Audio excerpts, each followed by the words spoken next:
Olá, queridos amigos, olá, queridos irmãos. Como você sabe, eu sou Aguinaldo Paviani, psicoterapeuta, psicanalista, médium e orador. Eu estou aqui hoje para uma conversa bastante informal com você que acompanha o meu canal, com você que assiste as minhas palestras e até mesmo com você que é meu cliente no âmbito profissional. Nós vivemos um momento difícil, isso não precisa nem dizer. A impressão que nós temos é que a nossa vida virou de pernas para o ar. De repente, nós somos constrangidos a viver de uma forma que nós nunca imaginávamos que fôssemos viver. O coronavírus, essa pandemia que se espalha pelo mundo. Eu gostaria de registrar aqui um abraço especial aos amigos, aos irmãos, aos trabalhadores do Caminho de Damasco.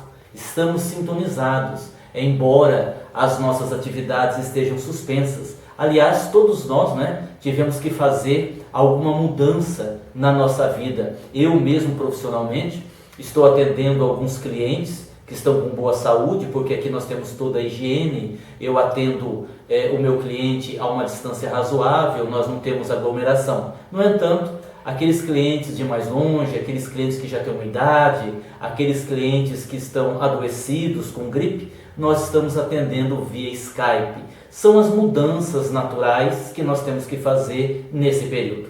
E eu estou aqui porque essa semana nós colocamos um vídeo no canal, nós postamos um vídeo no canal, com o título Pandemia, a pandemia, castigo de Deus, ação das trevas, fim do mundo. E naturalmente isso suscitou muitas dúvidas. Muitas pessoas entraram no canal, assistiram a palestra. Se você ainda não assistiu, ela está lá, assista, vale a pena, porque nós fazemos uma explicação a respeito desse momento que a humanidade está vivendo. E claro que muitas pessoas, além de nos mandarem recados, agradecendo pela palestra, nos mandaram também dúvidas, enviaram para a gente questionamentos, por que disso, por que daquilo, e aí então a gente decidiu gravar um vídeo pequeno, de curta duração, para responder algumas perguntas que nos foram enviadas. Então nós estamos aqui para isso, para responder essas perguntas, ou pelo menos algumas das perguntas que nos enviaram a respeito desse momento que nós estamos vivendo, a respeito do coronavírus, a respeito de toda essa problemática que afeta toda a humanidade, ok? Então a gente vai fazer isso de uma forma bem descontraída, bem informal. Eu não vou tomar outros cuidados que eu tomaria numa palestra que é algo mais formal, tá bem? Eu estou aqui com algumas perguntas que eu anotei, as quais eu vou responder. A primeira pergunta que um internauta me fez foi a seguinte: por que Deus nos faz sofrer tanto? Veja, é típico do ser humano, particularmente naquelas pessoas que não querem olhar para si, que não querem assumir a sua responsabilidade, projetar esta responsabilidade nos outros. Quando nós temos uma dificuldade em aceitar as nossas condições evolutivas, normalmente nós projetamos nos outros a responsabilidade pelo nosso sofrimento. Atendendo na clínica como terapeuta, a gente vê muito isso. Pessoas dizendo, afirmando, mas a culpa é do meu marido, a culpa é do meu filho, a culpa é da minha mãe, a culpa é do meu pai, desejando eximir-se da responsabilidade. Porque, claro, quando eu consigo fazer isto, eu me coloco como vítima. E de uma forma geral, nós adoramos a condição de vítima. E também, muitas vezes, nós tentamos responsabilizar Deus. É mais ou menos o que o nosso irmão pergunta: por que Deus nos faz sofrer tanto? Bem, e nós temos que responder o seguinte, meu querido amigo, meu querido irmão: o sofrimento não é propriamente criação de Deus. Deus criou leis imutáveis, ou seja, estas leis não mudam. E todos nós, espíritos em evolução, estamos inseridos nestas leis. E à medida que nós nos distanciamos delas, nós vamos angariando para nós mesmos o sofrimento. Ou seja, é o próprio ser humano, individual ou coletivamente, que atrai para si determinadas dores, determinados sofrimentos. A partir do momento que eu me posiciono contrário a estas leis de Deus. Então, quando nós analisamos a problemática do coronavírus, nós precisamos entender que esta situação, ela é consequência de uma situação que nós mesmos criamos ao longo dos séculos, ao longo dos milênios, ao longo de várias encarnações. Eu me permito aqui dar um exemplo pessoal. Como eu disse, isso é importante, o que vale para o individual, vale para o coletivo. Eu me lembro que uma vez, nesses 14 anos que eu trabalho junto com o Dr. Klaus, eu nunca chego atrasado. Sou muito rigoroso com o horário, porque sei que ele também é. Com exceção de uma única vez, que eu cheguei 5 minutos atrasado. E quando eu entrei na sala, imediatamente ele me disse: o senhor está atrasado. E naquele momento, um tanto que melindrado, um tanto que magoado com a chamada de atenção, eu disse assim a ele: mas o senhor está me chamando a atenção por causa de 5 minutos atrasado? Ele disse: não, estou chamando a sua atenção pelos 300 anos de atraso na sua evolução. Então, meus irmãos, todos nós temos pendências espirituais. O ser humano, enquanto coletividade, enquanto humanidade, foi responsável por inúmeras guerras. Se nós fizermos um retrospecto da história do ser humano, da história da humanidade, nós veremos quantas e quantas catástrofes foram causadas pelo próprio homem. Quantas guerras santas, as chamadas guerras santas, não é mesmo? Ou seja, Deus não criou o sofrimento. Tudo isso que nos acontece é de nossa responsabilidade. Então eu acho que a minha explicação responde a sua pergunta. Tem uma outra amiga que perguntou assim: nós estaríamos vivendo o fim do mundo? E a resposta é sim. Se você entender o fim de uma era, o fim de uma condição evolutiva para outra. Nós que somos espíritas, espiritualistas, não acreditamos no fim do mundo como sendo o fim do mundo material. Quando nós lemos nos antigos textos referências ao fim do mundo, nós entendemos que é o final de uma era para a transformação dessa humanidade.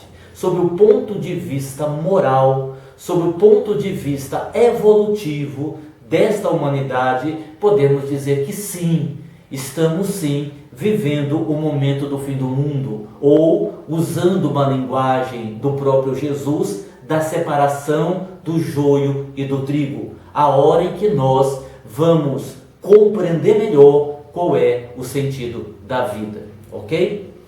Terceira pergunta: quando isso vai terminar? Aliás, eu acho que essa pergunta é a pergunta que todo mundo está se fazendo, não é? Porque talvez seja justamente esse fato que nos leve a ter medo, que nos leve a ter pânico, que nos deixa extremamente tensos. Quando isso vai terminar? Em que momento isso vai terminar? Porque conforme nós vamos assistindo os jornais, o noticiário, nós vamos observando que o vírus está se propagando.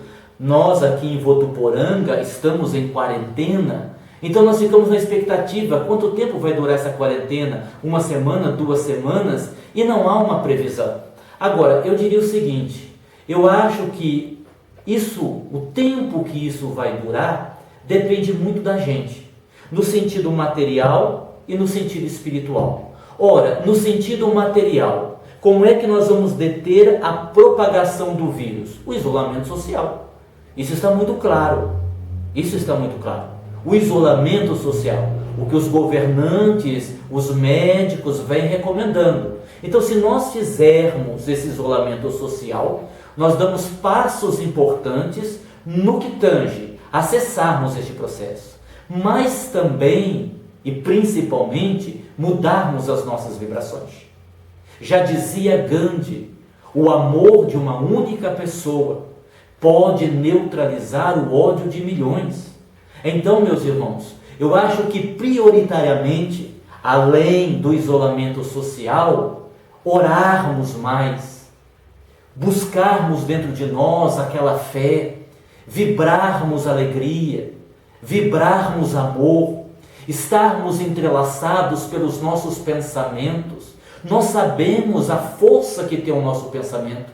Criar uma energia positiva. Vocês já imaginaram se todos nós que estamos apreensivos, com medos, desanimados, depressivos, ansiosos, começarmos a vibrar alegria, começarmos a vibrar amor, começarmos a vibrar ternura, nós vamos criar uma energia, uma egrégora de proteção para todos nós. Então, na minha opinião, toda essa situação vai melhorar quando nós começarmos a fazer isto, sob o ponto de vista psíquico, emocional, criarmos essa energia positiva. Faça isso onde você está. Faça isso. A penúltima pergunta é quase que um desabafo da pessoa. Tive vontade de me matar. Será que o suicídio não seria a saída? Olha, deixa eu fazer uma observação. Essa pergunta mereceria uma palestra. O suicídio seria a solução se a morte fosse o fim. A morte não existe. Pensarmos em matar-nos, em tirar a nossa vida, além de ser um ato egoísta e covarde, é um ato que não vai resolver o nosso problema, porque a vida continua. Então, aquele que se mata continua vivo com os mesmos problemas e com o agravante de ter se matado. Então, o suicídio definitivamente não é uma saída, ok? E a última pergunta: o que eu faço sozinho em casa? Vocês sabem o que é interessante? Que ontem ou hoje eu estava vendo uma reportagem em que aumentou em 5 vezes as pesquisas em sites de erotismo, em sites de pornografia, nesses dias que as pessoas estão em casa. Bom, isso não é uma coisa que você deva fazer. O que é que você vai fazer na sua casa? É hora de você se reinventar, é hora de você buscar fazer coisas que você não fazia. Por exemplo, como nós citamos na palestra que postamos essa semana, crie uma situação. A minha recomendação como médium de psicografia, como escritor, como psicoterapeuta é: vá ler um livro, leia um bom livro. Hoje nós temos excelentes livros, não só na doutrina espírita, mas excelentes livros de autoajuda. E por último, para a gente encerrar o nosso bate-papo, você que está mais longe de Votuporanga e desejar conversar conosco por Skype, estaremos aí à disposição para ajudar a todas as pessoas, principalmente os meus clientes. Um abraço a eles. Pessoal, muita paz e que Jesus fique conosco.